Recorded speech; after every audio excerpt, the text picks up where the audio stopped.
defend to the death our right. Our right. The Constitution. Pag sinasabi niyo you will uphold the Constitution, you better understand the Constitution, what it is all about. It's not about a president. It's not about congressmen and senators or judges or institutions. It is about the Filipino people.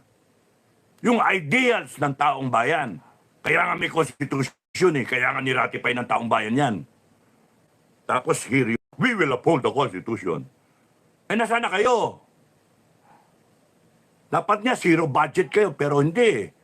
Ang gusto namin, 1 trillion yung budget nyo. To be serious about it, because kailangan ninyo, because kami, naniniwala kami sa neutral na state. And by being neutral, we better have an armed forces that can defend 7,641 islands. Ay ngayon, we will not last 31 days. Real talk, we will not last 31 days. And I want to increase the chances. Even if we last 1 year, that's good enough. Papawisan na, maiihin na sa salawal ang mga kalaban. We will be able to kill so many with 1 year. Tutukahan ko na lang ang FGF eh. Oh, 5 milyon na lang kamo. Oh, isang buwan, isa. Oh, 5 million. Times 20, times 12. Oh, ilan yon? 60 million. Okay na yon. Tapos surrender na tayo. Okay lang, nakapatay tayo 60 million. By that time, kung nakapatay ka na 60 million, wala na yung willpower ng kalaban. Paano tayo lalaban kung yung armed forces natin eh, lalabing dalawa yung fighter jet, tapos titipid na tipid pa tayo. Di ba kung kunyari ang budget ng armed forces ay 1 trillion, kayong mga negative na mga general, ha? Palibasa din nyo inisip eh. O palibasa wala kayong balls na ipaglaban yung kapakanan ng mga sundalo, yung institusyon. 1 trillion, anong 70 billion? Ano ba yan? Tapos yan, oh, kinakaya-kaya kayo, mumudmuran kayo para kayong aso. Bigyan kayong buto-buto. Gago. Magkaroon naman kayo ng dignidad. Kaya nga, taong bayan, ibalik natin yung dignidad ng kasundaluhan natin. Ilagay natin sa tama eh. Mali yung perspective eh. Mali eh. Hanggang commander-in-chief lang yung chain of command. Ano ba yan? Paano naging hanggang commander-in-chief lang yung chain of command, presidente? Eh yung naghalal sa kanya, nandito eh. Ano, hechopuera tayo? Tratado pala kayo eh. Kami nagbabayad eh. Loko-loko. Kami nagbabayad sa lahat ng yan eh. Presidente, Vice President, Senator, Congressman, lahat ng institusyon. Sino ba nagbabayad? Taong bayan. Sino ngayon ang amo? Nagtoko ay ano. Kaya nga mali yung mindset. Ayusin natin.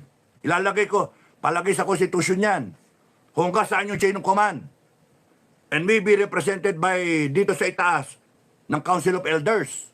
And I want it clear kung sino yung Council of Elders na yan.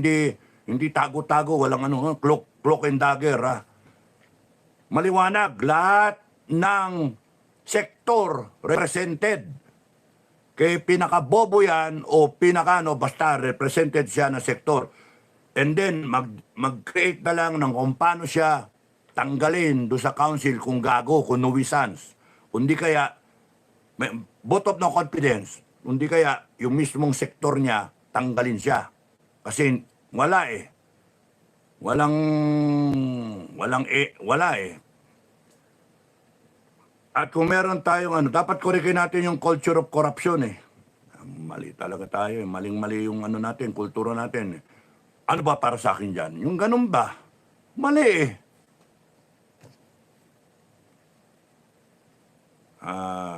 Kaya ayoko nag-vlog kasi nakakainit ng ulo. Okay, meron pa isa. Isingit ko na, no? May mga members tayo sa FGF, no? Na ewan ko, inggit ba o sugo ng satanas o nakikinig sa ibang vlogger na tungkol sa pera. Ayoko pinag-uusapan ng pera. Pero gusto kong linawin yung tungkol sa pera. I want it centralized. Yun yung policy ko sa FGF. I want it centralized. Kung sino man ang gustong magbigay, magbigay kayo. It's voluntary. Walang minimum, walang maximum, magbigay kayo. Ayaw namin tumanggap sa mga politiko at sa mga negosyante para wala kaming utang na loob. Utangin na nyo. Wala kaming utang na loob. Kung kayo mga kababayan, OFW, mga dito sa Pilipinas, gusto nyo tumulong kayo. Ang dadaanan nyo si Commander Kevin Duldulao. No?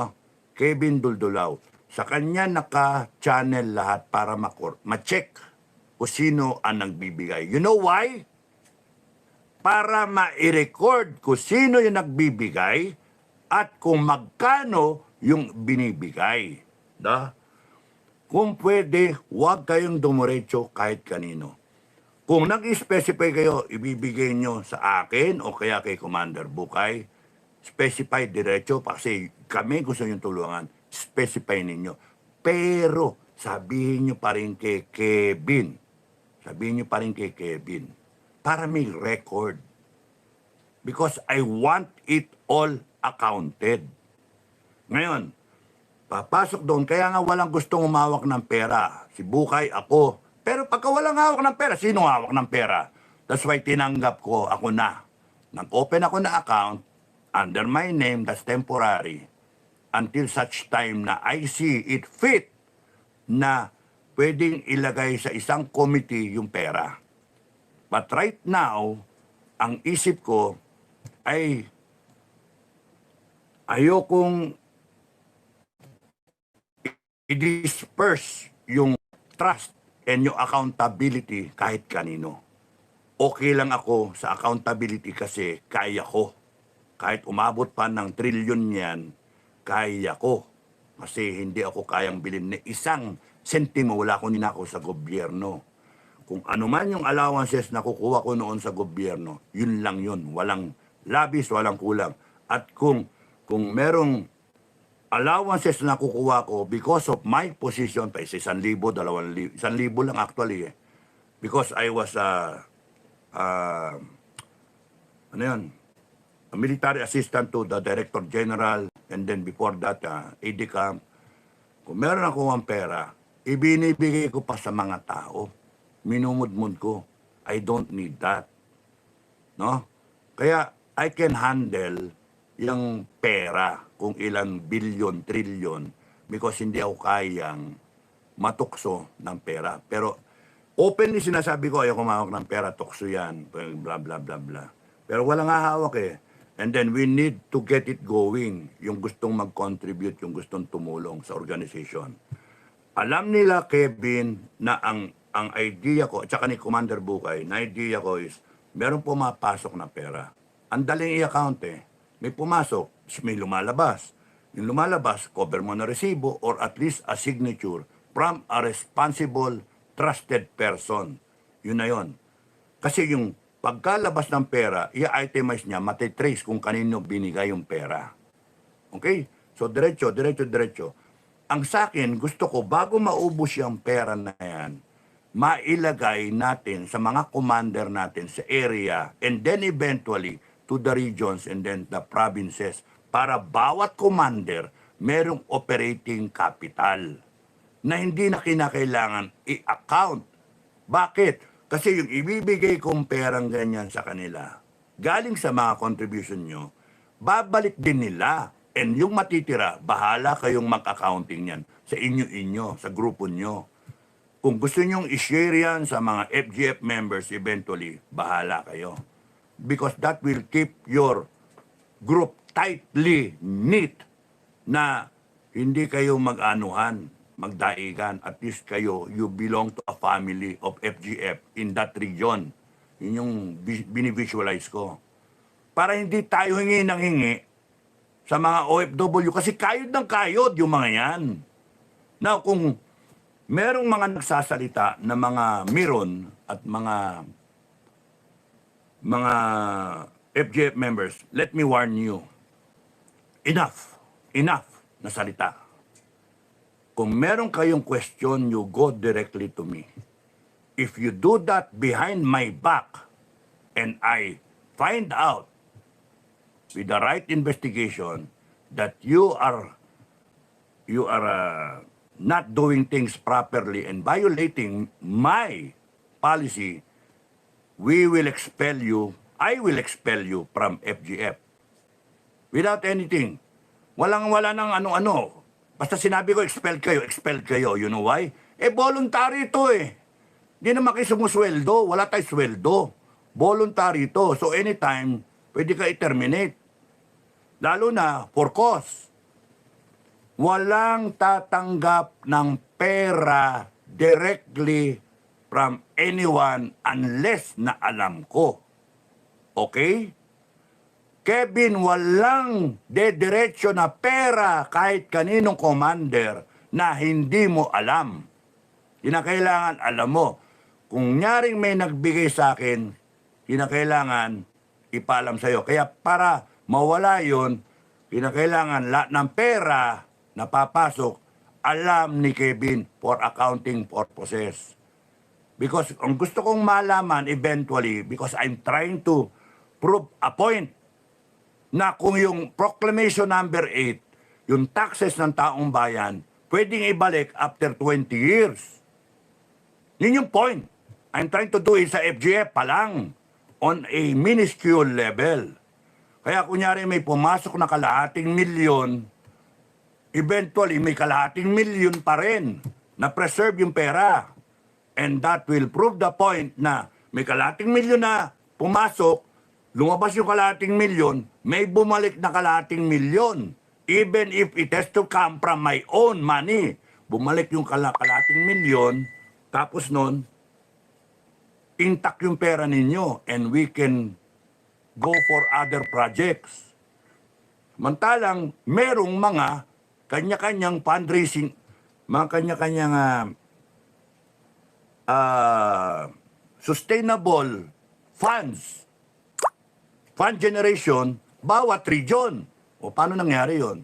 If we are able to do that, then the idea na yung future generations na Pilipinos nagbabayad ng taxes, pwedeng ibalik ng Estado after 20 years. From age 20 to 40, balik yung 2 million mong binigay in taxes. Babalik sa'yo. Parang nag-caretaker lang yung gobyerno. Pero nagawa ng gobyerno yung gusto niyang mangyari. Nag-increase yung productivity, tumaas yung collection from 4.5 trillion, naging 9 trillion, which enables the government to provide better services, to provide more convenience sa Pilipino at yung subsidy, kuryente, tubig, internet. Tuloy-tuloy, walang korupsyon. Pinapatay man yung korap. Tapos nun, tuwan-tuwa ka kasi parang nag-force savings ka lang, hindi nawala yung pera. Hindi yung nagamit kung saan. Wala, naninakaw na eh. Tapos obligado ka, sige, kayod pa more. Nakaw pa more. Ganun nangyayari ngayon. And it has to stop. At the age of 60, ayun, meron na naman ikaw. Kung ano yung binigay mo in taxes, na income tax. So hindi yung inaasahan mo lang yung retirement money mo. Naninakaw na eh. Ninakaw na nga ngayon eh. And here we are, we cannot get our acts together at yung iba na MUP gaganong-ganon, yung iba sa AFP gaganong-ganon. It has to stop. Kaya nga yung Christmas is this Christmas, you will remember na ito yung Christmas na nag-isip tayo. Ano ba gagawin ko? O, parang si Bongbong, ano gagawin ko? O, ganun din tayo, mag-isip kayo. Anong gagawin natin? Tatayo ba tayo o hindi? Tatapusin ba natin o hindi? Sila ba mangingibabaw o tayo? Napakasimpleng tanong, di ba? And liwanag na sagot, di ba? Tatayo tayo. Ang kulang na lang, kailan? Kailan? And I don't care kunyari nga, Sabi ko nga kahit expel nyo. Buti pa yung class 88. Itong Maringal. Hindi kami nag-abot. Hanggang 86 lang ako kay Bato. 88. Binanatan si Wilkins. Tumayo yung klase para kay Wilkins. Pucha, ganyan sana. Sabi ni Bato, yung klase niya, he's throwing in his class to support Wilkins. Kayang gawin ni Bato yun. Ako hindi ko kayang gawin Kasi alam ko yung klase namin, ewan Merong pro sa akin, may pro kay BBM. Paano? Nandun si Ed Anyo, nandun si Popong Felix. So, ewan ko, nakalimutan na ba ninyo kung paano tignan yung tama't mali? Ang tapos i-issuehan nyo ko na yung nakaraan ko. Anong nakaraan ko? Ay, nako. Kayo merong nakaraan, hindi ako. Kasi ang tagal nyo sa serbisyo. Nag-retire kayo sa serbisyo. Kahit papano, nakinabang kayo. Ako nga hindi nakinabang Imagine yun. Uupakan pa ako ng personalan. Hindi tama yun, hindi tama. Ngayon, kahit personalin nyo ko, hindi umaalis yung issue. Ninanakawan tayo. Magiging komunista tayo. Magiging bangag yung bansa natin. Narco-communist. Plundered state. Wala nang pere. Plundered. Narco-communist plundered state na delikado pa sa gera. We cannot defend ourselves. Puta na, zero budget sa PhilHealth. O di, kawawa Pilipino. Tapos iyak-iyak kayo pagka kayo nagkaroon ng sakit. Galit lang kayo hanggang gripe na lang. No, tama na yung gripe. Tama na yung griping. Lahat ng kabalyero, tama na yung griping. Lahat ng MUP, tama na. We have to stand up. We have to decide. Ano ba talaga ang gusto nating mangyari sa buhay natin? Gusto ba natin ang Pilipinas habang buhay ganito? Mamatay tayo ganito? Will we go out into the night na ganito na? Wala na. Wala na pag-asa. Kanya-kanya na lang tayo. Di bale. Sabi na kung sabi, enjoying naman. Or will we stand up together, united, feeling what the Filipino people are aspiring for, hoping for, and we will defend them, defend the Republic, defend the aspirations of the Filipino people. Yun yung tama Regardless of your differences, regardless kung 4-star ka, regardless kung private ka, regardless kung instructor ka, professor, o janitor, lawyer, judge, o criminal ka. Pwede ba for once we come to that common ground, Pilipino ka na matino, and you stand up for your country? Pwede ba yun? Kalimutan yung differences. Kalimutan yung partido Kalimutan yung political beliefs Ang isipin mo lang, Pilipino ka. Mali naman talaga yung nagdodroge. Ba't kayo pa may katuwiran? Mali naman yung nagnanakaw. Ba't kayo pa yung tama? Kayo pa yung mag-imbestiga? Kayo pa yung magkocontempt? Mali naman talaga yung nandyan yung CPP, NPA, NDF na sila pa kayo nagkocall na shots. Mali yung nagkaroon tayo ng alignment with them. Ano yung ginawa ng NTF-ELCAC? Sayang. 50 years na yung 25,000 na NPA, hirap na hirap yung armed forces, and then nung napababa ng 1,800 na lang yung armed group, wala na dismantle yung mga front, guerrilla front ng NPA dahil sa NTF-ELCAC. And here you are again. Nandun na sila sa gobyerno, wala na yung armed struggle, nandyan na sila sa political struggle.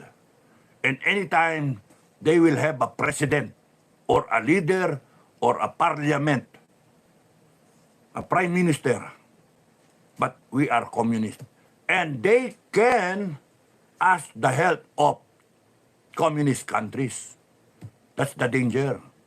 And then pinalalabas ninyo, mga Duterte, sila yung maka-China. Anak ng tokwa, ano ba mga naratibo meron? And kaya nga we have to stand up to finish this. So, balik ako doon sa pera. Tapusin ko na yon. Walang tatanggap ng pera sa FGF na diretsyo galing kung kani-kanino. Walang tatanggap. Linawin ko na. Anyone na may kinausap, yung mga commander, magsabi kayo sa akin o kaya kay Commander Bukay. Commander Bukay, isa lang ang standard natin. No? Walang hihingi ng pera kahit kanino because it will reflect sa grupo natin. Bakit kinakailangan nakacentralize yan para ma-account yung pera? The moment na kung saan-saan galing yung pera, wala nang accounting at papasok yung taking advantage sa mga nagbibigay. You're taking advantage. Malaunan yan, uncontrolled na yan. Hingi na lang na hingi, parang linta. Kasi nakikinabang. Kunyari, binigyan nyo ng 10,000, binigyan nyo ng 20,000. Ay kung saan niya ginamit. Malay nyo, magkerida pa yan. Mambabae. O malay nyo kung saan niya ngagay, kung ano ang excuse sasabihin para sa FGF yan. Eh hindi naman nakatikim yung FGF. Di ba mas tama yung sinasabi ko na centralized, mamomonitor ko, ibibigay ko sa commander, ipapasa namin. So may responsible, accountable person yung commander na yon. Area, regional, provincial. Sa kanya binigay, sa kanya pinareceive, sa kanya ko inaasahan, babalik yung pera, 50, na-preserve. Pero may naiwan doon, umiikot na, going concern. Nag-buy and sell ng palay, nagpatanim ng biga ng palay, ng fish pond o whatever na regenerating income. Yun yung habol natin. Because when the commander has a regenerating income from 50,000, then 50,000, then 50,000, palaki siya, palaki, then 100,000 na, niroroll lang niya, 200,000. He has the capacity to sustain yung organization niya in his level. And that would be nice. Pero kunyari, diniretso nyo, kung kani-kanino, you are trying to destroy the organization. At baka, itong mga nagbibigay, sana hindi, kayo ay sugo ng demonyo, ng kabila, to destroy the organization. Para magkaanuhan. Mga guerrilla commanders, no? Let me remind you, tarantado ang kalaban natin. Demonyong kalaban natin. And you shouldn't fall for the trap kung pera-pera. That's why I want it centralized. Because at my level, at the level of Bukay, alam namin, I am submitting every month, every fifth of the month, kahit may sakit ako. Putragis yan, kahit may sakit ako, bumangon ako. Pumunta ako ng bangko, kawawa yung teller, nahawa sa akin yun. Buga ako ng buge. Tapos nun, ubo ko ng ubo. Siyempre, nag-escape sa mask ko yung ibang mikrobyo. Nahawa yun sigurado. Tapos nun, nagpakuha ako statement of account.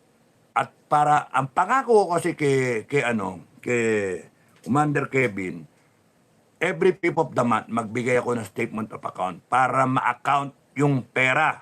Para alam kung magkano yung pumapasok at magkano yung lumabas. Yung lumabas, I have to account that. Bukay has to account that. Kasi sa akin, bigay lang ako ng bigay kay Bukay. And yung resibo, lahat, hawak ni Bukay. Walang kaso yun sa amin dalawa eh. Kasi magpatayan lang kami dalawa kung isa sa amin kurap eh. Pero ako, I can cover that because yung sarili kong pera, pwede kong itapal to protect Bukay, to protect myself, to protect yung money intended for FGF. In the end, what will happen, and it will surely happen, is that kung ano yung pumasok na pera para sa FGF, ng contribution ng ating mga OFW, nagamit na para sa mga activities natin, nagkaroon pa tayo ng sustainable, regenerating na income capability ang bawat commander. Hintay-hintay lang, una-una lang.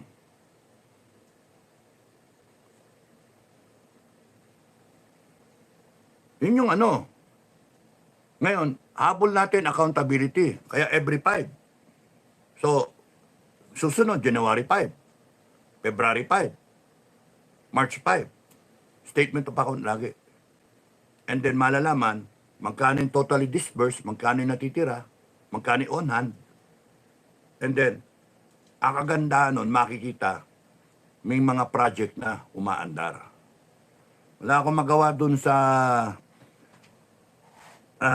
doon sa iba na lumalabas, talagang expense. Pero I'm trying to recover yung expenses na yun. Kasi meron akong, may MBA nga ako eh. Nag-doctorate nga ako eh. Management eh. Hindi lang ako nag-dissertation eh. Otherwise, pwede ko sa finance department eh. Pero walang gusto magpunta sa finance ngayon pagka nagkaroon ng ng change over. Bakit? Walang pera eh. Nawawala yung pera eh. That's why, ang unang isa pang order sa AFP eh, secure all airports, all point of entries and exits. Secure yung nasa Intel. Alam nyo naman eh, nasaan yung pera? Bodega, di ba? Mga bahay. Secure that. And it has to go back. It has to be brought back sa treasury. Lahat na ninakaw. If we're going to do something right, we better do it right. Hindi yung forgive and forget. Hindi.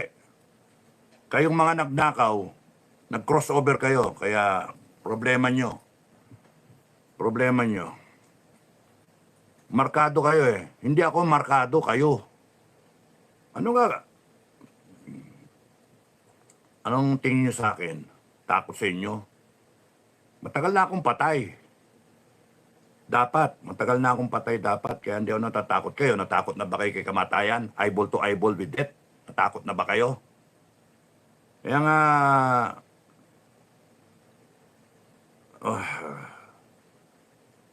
Hindi tama yung ganyan na kayo nagnakaw, kayo nagkamali sa taong bayan, kayo pa yung may katwiran ngayon? Aba, anong klaseng utak meron yan? Anong utak meron kayo? Kayo na nagnakaw. Kayo pa yung gagamit ng konstitusyon para upakan kami, para kami pa yung mali. Destabilizer? Hindi. Kayo ang destabilizer. You have destabilized the country to the point of bankruptcy. You are the threat to national security. Kayong lahat.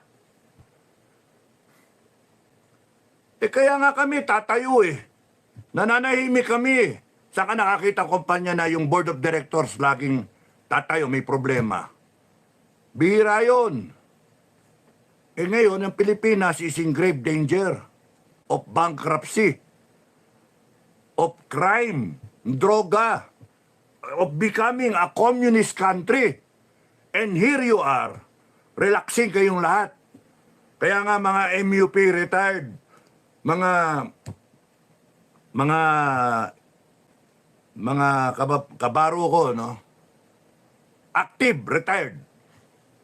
Pwede ba itong Pasko magmuni-muni kayo? Isipin nyo yung tama. Wala sa personalities, nasa issue. Yun yung problema, issue. Ay, nako. At yun sa mga nagsasabi na kaya kami tumatayo, yung FGF, may nagsasabi mga vlogger, no? Na kaya kami involved kasi gusto namin posisyon. To hell with you. To hell with you. Mag-intriga pa kayo ng ganon ng pinag-uusapan na nga bansa natin. To hell with you. Hanip kayo. Posisyon. Tapos sasabihin, pera-pera. Commander Bukay, wala nang mention ng pera. Wala na.